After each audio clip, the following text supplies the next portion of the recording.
Hello, নমস্কার। চলে এলাম আরেকটি ব্লগ ভিডিও নিয়ে। আজকের ভিডিওতে মাকে নিয়ে আবারও গেছিলাম ফিজিওথেরাপি করাতে। একটু দেরি হবে, পাশে একটা বইমেলা হচ্ছিল। সেজন্য একা একাই চলে গেলাম বইমেলাতে। বইমেলার পরিবেশটাও ভীষণ সুন্দর। ধীরে ধীরে আমরা বইমেলার মধ্যে প্রবেশ করব আর ঘুরে ঘুরে প্রথমে দেখে নেব যে মেলাতে কী কী আছে।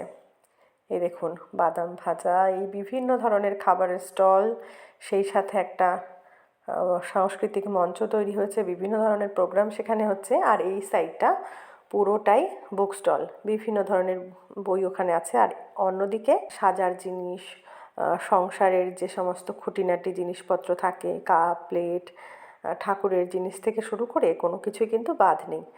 আমি কিন্তু 6টা কাপ, একটা মগ আর লবণ রাখার সুন্দর একটা জিনিস কিন্তু কিনেছি। সেই সঙ্গে কিনেছি বাদাম ভাজা। আর যেহেতু আমি বুক স্টলে এসছি, বইমেলায় এসছি, তো বই যদি না কিনি তাহলে তো পাপ লাগবে। সেই জন্য চলে গেলাম বইয়ের দোকানে। বিভিন্ন ধরনের বই এখানে আছে। আমি সুকুমার রায়ের একটা বই নিয়েছি এবং একটা জেনারেল নলেজের একটা বই নিয়েছি, যে সব ধরনের শিক্ষামূলক যে সমস্ত কোশ্চেন আনসারের যে বই, সেই বই কিনেছি।